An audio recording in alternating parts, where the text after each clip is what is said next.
Hi, this is Guided Math with Mrs. McElveen again. We have a new problem for this week involving some more than one step and some decimals. So let's get started.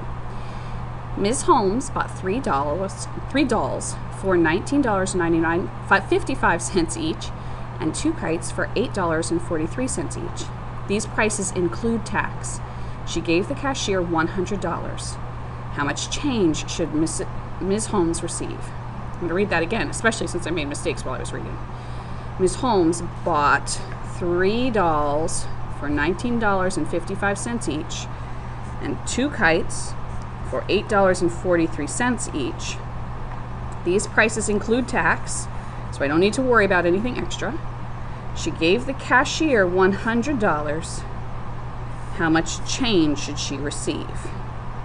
So I underlined numbers, important numbers, and some key words. So I'm going to draw a picture. So here's a doll. This doll is $19.55, and another doll, $19.55, and another doll,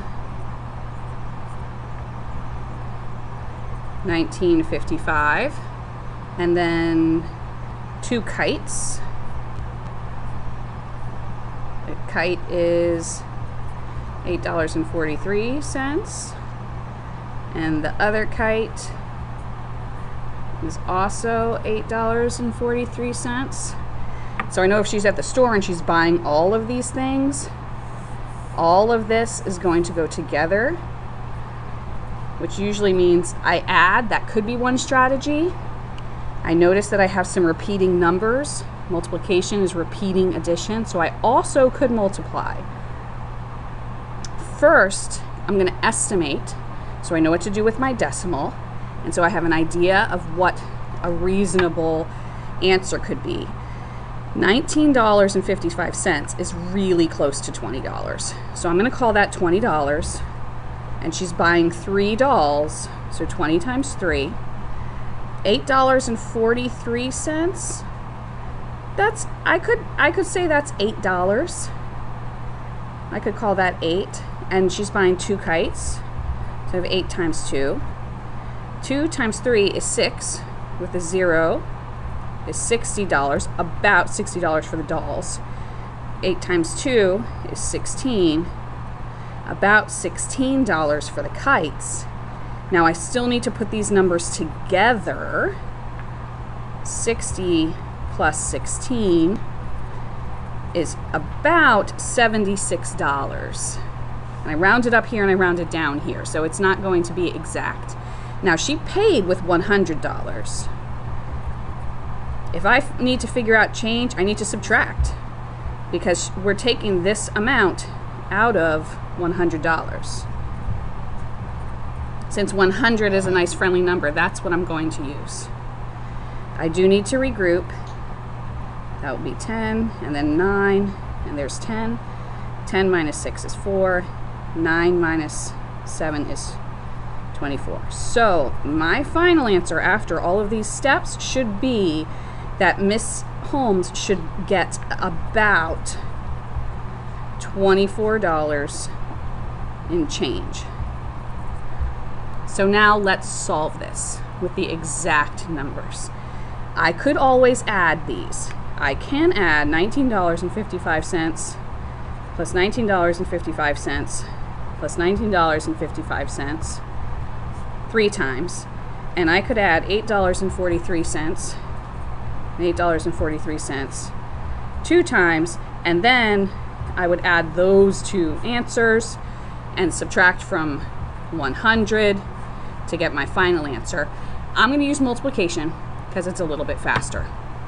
So I'm going to do $19.55 times 3. 3 times 5 is 15. Regroup the 1. 3 times 5 is 15, and 1 more is 16. Regroup the 1. Ignore the decimal. 3 times 9 is 27, and 1 more is 28. 3 times 1 is 3, and 2 more is 5. Now, I know that my answer when I was combining things, 20 times 3, was $60. So I don't think my decimal is going to show that it's $5. I don't think it's going to show that it's $586. I think it's going to show that it's a $58. Plus, if I bounce my decimal out, 1, 2 spaces, I also bounce my decimal back in 2 spaces. So about $58.65 for the dolls. I'm going to continue to use the traditional algorithm. If you have another way that works for you to solve multiplication problems, you go right ahead and do it. Now these are the kites, $8.43 times 2. 3 times 2 is 6. 2 times 4 is 8.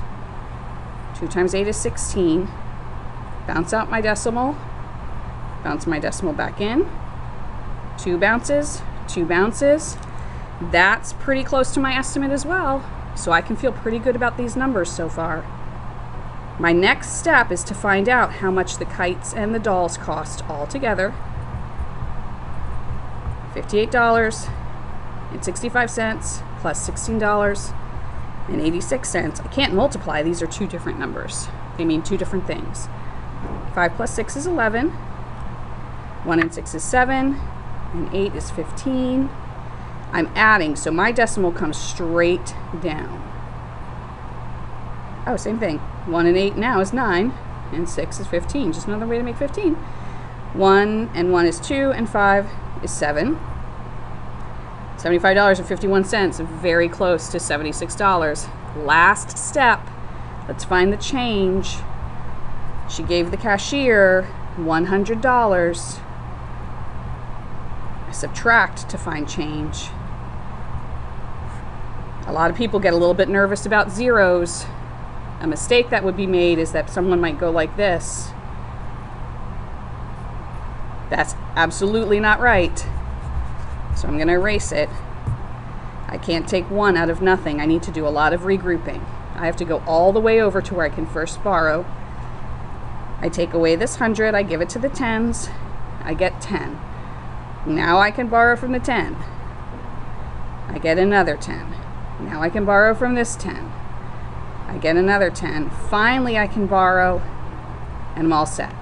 10 minus 1 is 9. 9 minus 5 is 4. I'm subtracting, my decimal comes straight down. 9 minus 5 is 4 again. 9 minus 7 is 2. And then this was 0. $24.49. Very, very close to my estimate.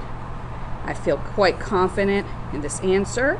She will receive $24.49 change. This week, you have 2 other problems that involve decimals and will have more than one step. Each time you must estimate first, and then you'll solve. If you need to get more paper for all of the work you need to do, go right ahead. Make sure when you see a chart, you completely understand the story of the chart before you move on to do anything else. Have a great week.